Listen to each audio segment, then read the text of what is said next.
नमस्ते सभी साथी दर्शकों को होली की बधाई। आज 14 मार्च 2025 को दुल्हनी का रंग खेलने का, रंगों से खेलने का त्यौहार है। कल होली का दहन था। ये जितने भी त्यौहार होते हैं, फेस्टिवल्स होते हैं सारी दुनिया में, ये त्यौहार जो है, जब ये खेती बाड़ी की थी, इकोनॉमी उसी पे बेस्ड थी, तो उसी से ये त्यौहार बने। आज उसकी हार्वेस्टिंग होती थी, फसल पक जाती थी, तो उसकी जब कटाई होती थी, हार्वेस्टिंग होती थी, तो जो अनाज कट जाएगा तो फिर वो बाजार में बिकेगा तो पैसा आएगा।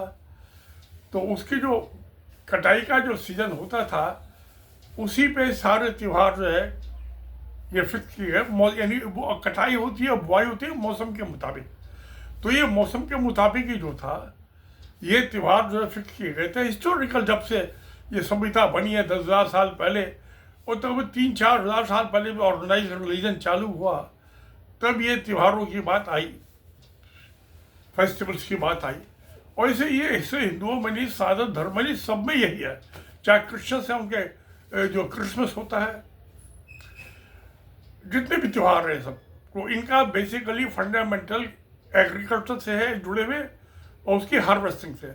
अब इसमें क्या होता है कि अनाज की जो गेहूँ होता है, चना होता है इस टाइम, तो उसके जो बालियाँ होती हैं जिसमें वो दाने लगे हुए होते हैं, ग्रेस गेहूँ के या चने के, उसका तोड़ लेते हैं और उसका एक बंडल बना के आग पे उसको रोस्टिंग करते हैं। जलाते नहीं है, रोस्टते हैं, जिससे उसकी नमी निकल जाए, डेम्पनेस निकल जाए ग्रेन की, और उसके ग्रेन निकल के उसको रख लेते हैं। फिर सब गांव में, समाज में, पास पड़ोसियों में, रिश्तेदारों में जाके उसको एक्सचेंज करते हैं। उसका पर्पज ये था कि भाई ये देखो, मेरे यहाँ तो खेत में फसल ये हुई है, किसी दूसरे के यहाँ उससे अच्छी भी हो सकती है, ख़राब भी हो सकती है। तो जो बेस्ट क्वालिटी के दाने होते थे ग्रेन के, उसको रख लिया जाता था, उसको खाने में कंज्यूम नहीं किया जा सकता था।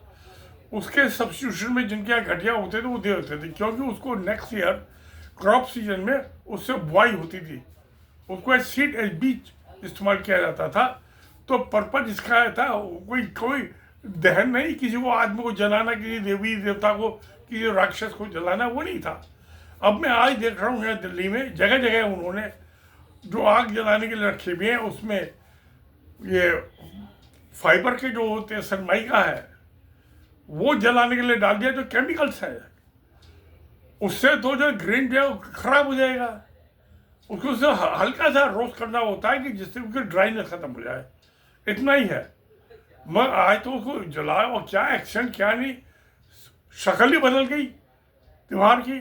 उसको खेती से अलग बात कर दिया, उनको पता ही नहीं खेती बाड़ी क्या होती है, और ये एक्शन क्यों किए जाते थे, क्योंकि इस टाइम चावल इसकी, गेहूं की और ये चने की यही फसल क्रॉप होती थी, और उसकी हार्वेस्टिंग होती है। क्योंकि जब मैच्योर हो गया, उसके हफ्ते 10 दिन बाद उसकी कटाई चालू हो जाएगी। तो मकसद ये था त्यौहार का। आज त्यौहार का मतलब क्या हो गया है, आज इसको पॉलिटिकल दे दिया।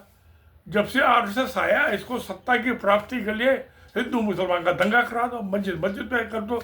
आज मस्जिदों पर तिरपालें से ढकी जा रही हैं। जो मुसलमानों का राज था, कभी तिरपालें नहीं ढकी गई मस्जिदों के ऊपर। चाहे रामनवमी हो, चाहे कोई भी त्यौहार हो, दंगा फसाद करो, है गुंडागर्दी। तो आज जो है त्यौहार जो गुंडागर्दी में बदल गया।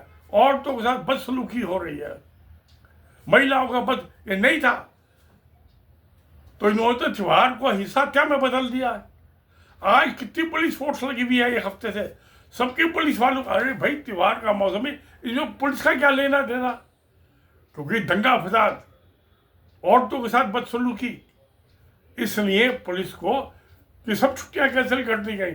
नॉर्थ इंडिया में तो यही हो रहा है, तो बड़ी गलत बात हो रही है। मगर एक कहावत है, एक सेइंग है, those who live by sword die by sword.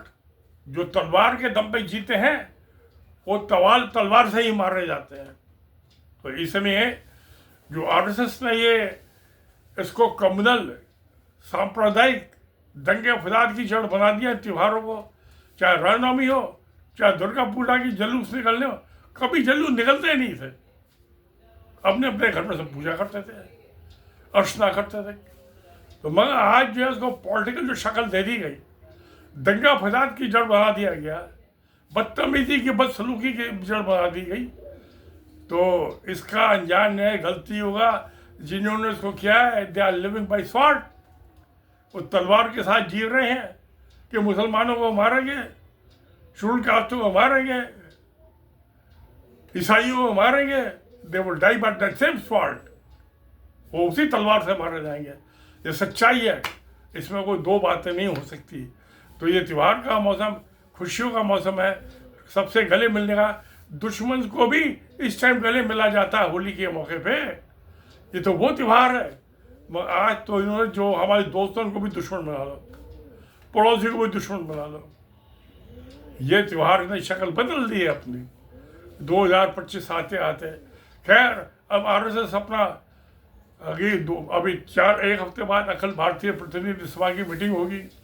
मेरे चाचा लाला जगदीश प्रसाद गुप्ता जी जो मिनट में RSS को कोठी भी दी हुई थी विजयनगर में, ऑफिस के लिए डबल स्टोर मकान 500 गज में बनी हुई कोठी, वो इसकी अखिल भारतीय प्रतिनिधि सभा के बहुत साल मेंबर रहे थे।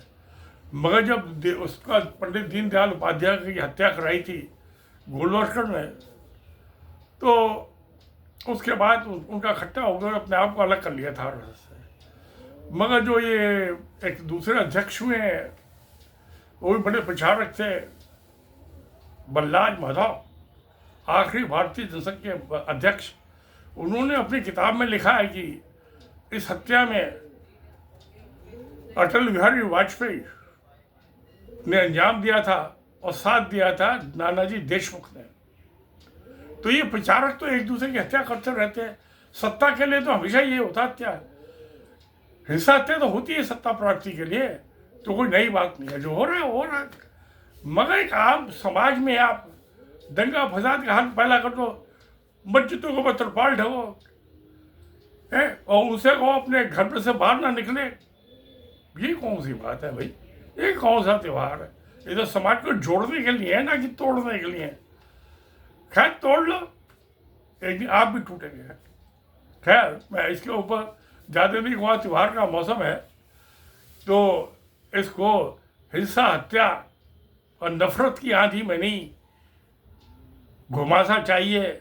इस पवित्र होली के त्यौहार को, ये सामाजिक त्यौहार है, समाज में जहर नहीं घोलना चाहिए और सबको प्यार से गले मिलें।